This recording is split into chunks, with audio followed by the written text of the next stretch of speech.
과학의 눈으로 읽는 성경 29번째 강의입니다. 숫자 14와 888의 비밀을 풀어보고자 합니다. 다윗의 자손 예수 그리스도의 세계라. 마태복음 1장 17절에 이런 말씀이 있습니다. 그런즉 모든 대수가 아브라함부터 다윗까지 14대요 다윗부터 바벨론으로 이거할 때까지 14대요 바벨론으로 이거한 후부터 그리스도까지 14대더라. 본문 마태복음 1장 1절에서 17절의 말씀을 다 읽지는 않습니다마는 그 중에 가장 마지막 절, 그런즉 모든 대수가 아브라함부터 다윗까지 14대, 다윗부터 바벨론으로 이거할 때까지 14대, 바벨론으로 이거한 후부터 그리스도까지 14대더라. 아브라함부터 다윗까지 14대요. 또 바벨론으로 이거할 때까지 14대, 14대요. 바벨론에서 그리스도까지 14대. 이렇게 14라는 숫자가 3번씩이나 나왔습니다. 계속해서 말씀드리고 있지만은 히브리어는 그 알파벳이 숫자 값을 가지고 있다고 하는 말을, 똑같은 말을 계속 합니다. 14라는 숫자가 3번씩 나오는 이유가 있습니다. 다윗의 자손 예수 그리스도의 세계라. 오늘 다윗의 자손 예수 그리스도의 세계라고 지적을 했는데 아브라함과 다윗의 자손이라고 했습니다. 다시 말을 하면은 이 마태복음 유대인들을 향하여 기록된 말씀입니다. 유대인들은 아브라함이 이스라엘의 민족의 조상입니다. 그리고 다윗은 그들이 기다리고 있는, 흠모하고 있는 왕, 메시아가 다윗 같은 인물이 나타나기를 바랬습니다. 로마 제국의 식민지로 살아가는 유대인들에게 메시아가 오심을 고대하는 중에 있었습니다. 마태복음은 유대인들을 향한 기록 문서이었습니다. 유대인들에게는 전통과 족보를 목숨같이 여기는 사람들이었습니다. 그러므로 족보가 없는 집안 출신이 메시아로 나타난다고 하는 것은 얼토당토한 얘기였습니다. 그러므로 지금 여기에 예수가 아브라함의 족보에 있는 인물이라는 사실을 지적하고 있는 것입니다. 그리고 예수님은 가문이 있는 집안 출신임을 알려야 되겠기에 쓴 마태복음서입니다. 그리하여 족보를 나열하게 된 것이고, 그것도 아브라함을 들게 된 것은 이스라엘은 아브라함이 그들의 조상이기 때문에 아브라함을 들었습니다. 그리고 다윗을 거론한 것은 이스라엘은 정통적인 왕족을 말하고 있습니다. 그런데 초대 사울을 들지 아니하고 다윗을 들고 있기 때문에 다윗을 거론하게 된 것입니다. 다윗의 직계 자손으로서 이어간 것은 예수 그리스도의 왕이 될 왕손 자손이라고 하는 것을 지적하는 것입니다. 이스라엘 백성들은 다윗과 같은 인물이 메시아로 오시어서 이스라엘을 구원해 줄 것을 기대하고 있었던 것입니다. 다윗을 히브리어로 표기하면 이렇게 됩니다. 자, 여기에서 달렛, 다윗 할 때 달렛가 숫자 값이 4입니다. 그리고 와우가 숫자 값이 6입니다. 그리고 달렛 숫자값이 4입니다. 이렇게 해서 달렛, 바우, 달렛 세 글자로서 다윗이라고 되는데 수치가 14로 나옵니다. 좀 전에 읽은 말씀 아브람부터 다윗까지 14대요. 다윗부터 바벨론으로 이거할 때까지 14대요. 바벨론으로 이거한 후부터 그리스도까지 14대더라. 여기에 14대씩 딱딱 잘라 나왔네요. 역시 다윗을 조명하고 있는 것입니다. 이스라엘 백성들은 다윗과 같은 인물이 메시아로 오시어서 이스라엘을 구원해 줄 것을 기대하고 있었던 것입니다. 다윗을 히브리어로 표기한 것이 이렇게 됐다면 예수라는 인물은 평범한 범인의 한 사람이 아니고 이스라엘 사람들이 다윗을 그리듯이 특별한 인물이라는 것을 말하고 있는 것입니다. 다윗이라는 숫자 값으로 예언된 메시아라는 것을 말하는 것입니다. 히브리어에서는 알파벳에만 숫자 값이 있듯이 단어마다 그 숫자 값이 있음을 또 말을 해드립니다. 숫자 값이 주어진 것은 성경이 정확하게 필사되도록 하는데 큰 공을 세우는 것입니다. 즉 필사하는데 갑자기 어떤 단어의 숫자 값이 틀렸다고 한다면 잘못 필사된 것으로 판명되게 보여지는 것입니다. 즉 다시 말을 하면 필사된 것이 정확한지를 알려고 한다면 숫자 값을 계산해 보면 확실히 알 수 있는 것입니다. 숫자 값이 정확하지 아니하면 틀린 것이라 말입니다. 그렇게 정확하게 틀림이 없게 볼 수 있는 것은 알파벳이 가지고 있는 숫자 값이 일치하고 있기 때문입니다. 헬라어에도 숫자 값을 가지고 있습니다. 알파, 베타, 감마, 델타 알파벳의 숫자가 주어져 있는데 그 수치 값이 주어져 있습니다. 여기 있는 다 이것만 하더라도 1시간 강의를 해야 될 것 같으네요. 그리고 헬라에서는 지저스를 봅니다. 예수를 말합니다. 헬라에서 예수를 보니까 이오타 이 예소스 되는데 헬라 알파벳으로서 18, 200, 70, 400, 200 이렇게 주어져 있습니다. 이것을 다 합하고 보니까 888이 나옵니다. 예수님 당시에는 헬라가 공용어이었습니다. 예수님의 이름의 숫자 값으로 볼 때 888이라는 숫자 값이 예수님의 이름에서 나옵니다. 예수님은 탄생 전에 지어진 이름입니다. 예언된 이름이라 말입니다.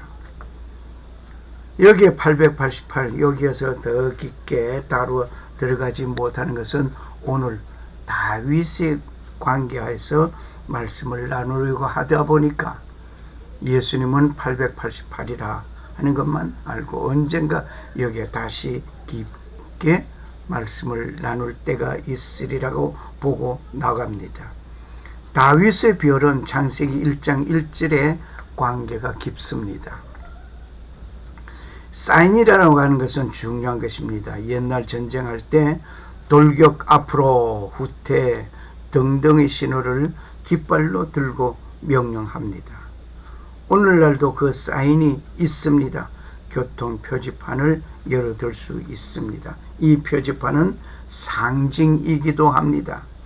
이와 같이 이스라엘 국기 역시 눈과 관계가 있고 창세기 1장 1절 속에 다윗의 별이 수두룩한 것, 눈과 관계 이 모든 것을 접하여 볼 때 눈이 올 때도 창세기 1장 1절이 펄펄, 이스라엘 국기가 펄럭일 때도 창세기 1장이 펄럭펄럭. 네. 사인이라고 하는 것은 놀랍습니다. 초대 기독교가 박해를 받고 있을 때의 일입니다. 이 물고기 그림을 한쪽 사람이 이렇게 그리게 되면 다른 한쪽 사람이 그 반대쪽을 그려놓습니다. 이렇게 해서 서로가 크리스찬임을 알아보는 표시였습니다. 그것을 그리지 못하면 크리스찬이라고 하는 것을 알 수가 없었습니다. 이와 같이 사인이라고 하는 것은 정말 중요했습니다. 태초에 하나님은 천지를 창조하시니라 라는 말을 상징적으로 표현한다면 다윗의 별이라고 볼 수 있습니다. 다윗의 별이 펄럭일 때마다 창세기 1장 1절이 펄럭이는 것입니다. 창조자 하나님께서 이스라엘이 존재한다는 것을 증거로 보여주시고 삼아주신 민족이 이스라엘 민족입니다. 이스라엘 혈통을 통하여 메시아가 오신 것입니다. 눈송이를 누가 설계하시고 만드셨나요? 질문할 필요가 없습니다. 창조주가 만드신 것입니다. 그 눈이 펑펑 내리고 있을 때 창세기 1장 1절이 펑펑 내리는 것이라고 생각할 수 있습니다. 다윗의 별이 펄럭이고 물 분자의 구조는 육각형으로 되어져 있습니다. 여기도 육각형으로 되어져 있음을 보지요. 무인과 상통하고 있습니다. 눈송이를 만드신 분이 창세기 1장 1절을 주신 분은 창조주 하나님이십니다. 창세기 1장 1절 속에는 완벽한 질서 그리고 조화가 들어 있습니다. 여기는 하나님의 완벽하고 질서 있고 조화가 잘 짜여져 있는 것이라는 것을 그냥 말하지 않고 수학적으로 완벽하게 풀어본다는 것은 더 이상 정확한 것이 없으리라 봅니다. 만약 수학에서 0.000001이 틀려도 틀린 것입니다. 정확한 답이 아니면 잘못된 것입니다. 그러므로 하나님은 정확한 하나님의 말씀이라는 것을 보여주시려고 히브리어의 알파벳의 숫자 값을 주신 것이라 봅니다. 하나님께서 이미 수학적으로 계산하여 완벽한 것이 이루어지는 것을 보여주시려고 처음부터 이렇게 해 놓으신 것입니다. 만일 하나님께서 의도하지 않고 이런 일이 된 것이라고 한다면 그 하나님은 전지전능하신 분이 아니십니다. 히브리어 글자에 알파벳가 수치를 가지고 있다고 한다면 그 단어마다 숫자 값을 가지고 있습니다. In the beginning, 태초에 할 때 태초에 베레쉿 이 말을 단어값이 913입니다. 바라 단어값이 203입니다. 엘로힘 단어값이 86입니다. at 단어값이 401입니다. 여기에서 우리는 그 단어마다 숫자 값이 다 정해져 나오고 있고 또 한 문장 속에 그 숫자 값이 다 나오고 있다고 하는 것을 우리는 여기서 봅니다. 태초에 하나님이 하늘과 땅을 창조하시니라. 이 말을 다 합하여 보면 2701이라는 숫자가 나옵니다. 하여튼 기억하고 지나갑시다. 하나님은 천지의 만물을 창조하실 때 음악도 언어도 수학 어떤 학문도 함께 만드신 것입니다. 인간은 그것을 발견하고 개발하여 사용하는 것입니다. 요즘 솔라 전기도 하나님은 해를 만드실 때 일월성신 해를 만들 때 이미 솔라 전기도 뽑아서 쓸 수 있도록 하나님은 그때 만들어 놓으신 것입니다. 지금에 와서 사람들이 발견하고 개발하여 사용하는 것입니다. 다윗의 별은 팔각형과 육각형도 이루어집니다. 참 묘하지요. 팔각형과 육각형. 이 하나의 숫자 37은 세 가지 도형을 만들 수 있습니다. 이것은 삼형수라고도 하지요. 모든 수가 이렇게 도형을 이루지는 못합니다. 37 다윗의 별에 태를 두르게 되면 73의 큰 다윗의 별이 됩니다. 육각형에 삼각형 3개를 붙게 되면 육각형에 삼각형 3개를 붙게 되면 큰 다윗의 별이 되는데 이것이 37과 73을 연결해 주는 숫자가 36이라 말입니다. 왜냐하면 삼각형 한 개 속에는 6개의 원이 있습니다. 그래서 6개의 삼각형이니까 66, 36 그렇게 해서 36이 됩니다. 이 정삼각형 수가 되는 것이죠. 이것이 8번째 정삼각수입니다. 두 번째 다윗의 별 속에 정육각형이 있습니다. 37과 73을 연결해주는 수가 36입니다. 그 36인데 삼각형 하나 속에 6개의 원이 있죠. 그리고 6개의 삼각형이 있으니까 66, 36입니다. 정삼각형의 수가 되는 것입니다. 그 정삼각형의 수는 8번째 정삼각형인데 삼각수는 36입니다. 어떻게 일부러 이렇게 맞추자고 해도 안 되는 일이에요. 수학이니까 되는 일이죠. 두 번째 다윗의 별 속에는 정육각형이 있습니다. 이것이 19개입니다. 첫 번째 다윗의 별은 13입니다. 첫 번째 다윗의 별은 13이고 가장자리 작은 육각형은 7입니다. 역시 그것도 정육각형이 되죠.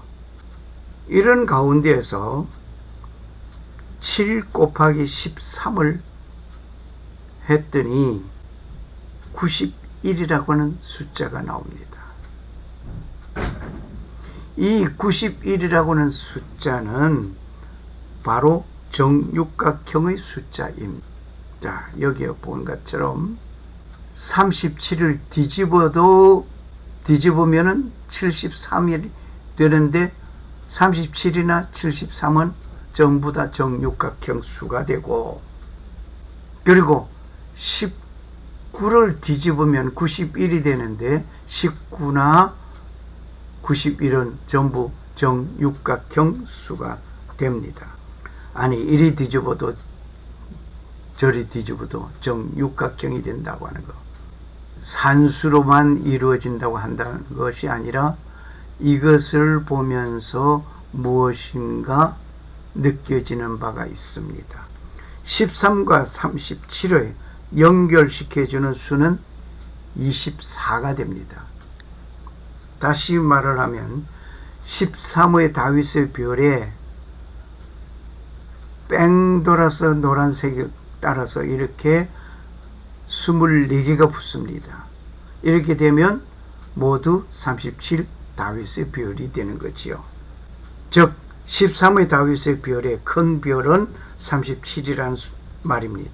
13에서 24개가 더 입혀져야 다윗의 별이 되는 것입니다. 그리고 작은 육각형 수에 좀 큰 육각형 수가 되려면 12가 필요합니다. 그래서 24와 12는 하나님을 섬기는 자들의 수를 말하고 있습니다. 12는 구약에서 12지파를 말하고 신약에서는 예수님의 12제자를 말하고 있습니다. 그리고 24는 구약에서 24반열 제사장의 팀수를 말합니다. 다윗이 솔로몬에게 정권을 넘겨주기 전에 제사장 제도를 24반열로 이르게 하였던 것입니다. 한 팀이 한 주씩 성전에서 봉사하게 하였습니다. 신약에서는 요한계시록에 나오는 하늘에서 24장로가 있습니다. 창세기 1장 1절, 이 놀라운 것이 또 하나 있습니다. 창세기 1장 1절 전체 값이 문장의 그 전체 값을 내고 보니 2701이라고 했습니다.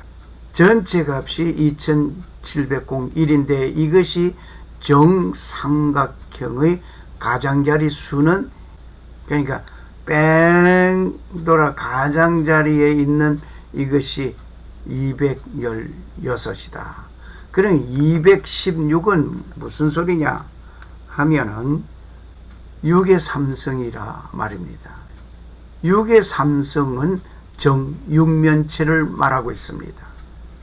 좀 전에 정육면체 얘기가 나왔죠. 같은 정육면체. 그러니까 666 무엇인지 아시겠죠?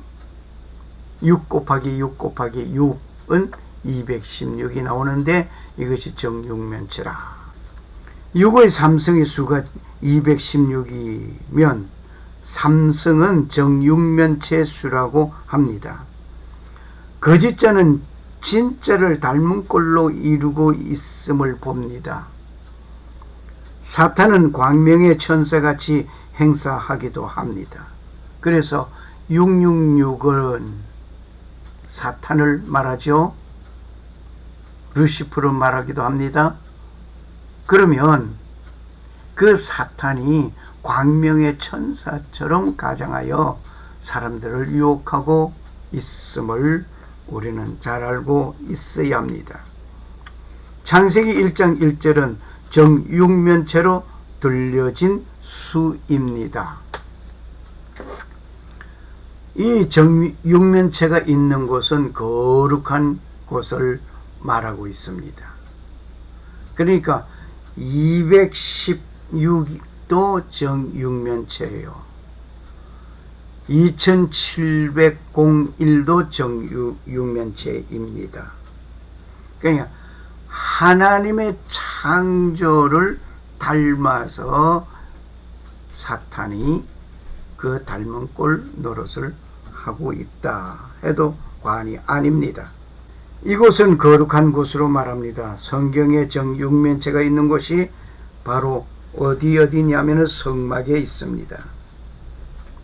성막 안에 지성소가 그 가로 세로 높이가 모두 5m, 이제 10규빗으로 되어 있는데 가로 세로 높이가 이렇게 정육면체로 되어져 있습니다. 그래서 거룩한 장소입니다. 성소에는 지성소의 2배 넓이가 되니까 정육면체가 아닙니다. 그리고 솔로몬의 성전, 그러니까 솔로몬이 건축하게 된 그 지은 그 성전, 지성소 역시 정육면체로 되어져 있습니다. 요한계시록에 보면 땅의 예루살렘이 아니고 하늘에 있는 예루살렘 역시 정육면체로 모양하고 있습니다. 요한계시록 21장 16절에 그 성은 내부가 반듯하여 장광이 같은지라 그 갈대로 그 성을 청량하니 12,000 스타디온이요 장과 광과 고가 같더라. 정육면체로 되어져 있습니다. 하나님과 만나는 거룩한 장소를 말을 해서 정육면체로 이루어진 것입니다. 그 정육면체로 이루어져 있는데 사탄이 이것을 또 도용하고 있네요. 216이라고 하는 그 숫자로. 그러니까 전체를 다 감싸고 두르고 있다 말입니다.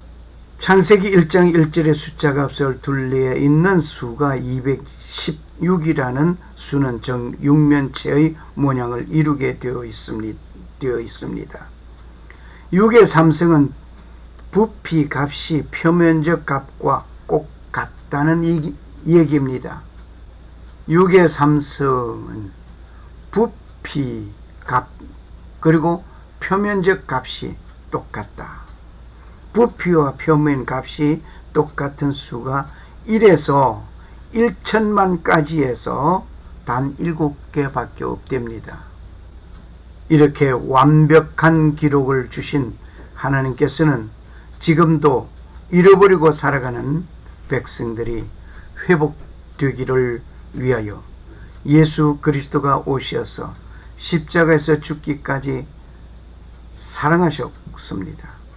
이제 그분을 영접하면 구원함을 얻습니다. 주 예수 그리스도를 믿으라 그리하면 너와 네 집이 구원을 얻으리라 하셨습니다. 지금 이 순간 그분을 영접하고 영원한 삶의 구원을 얻기를 소원합니다.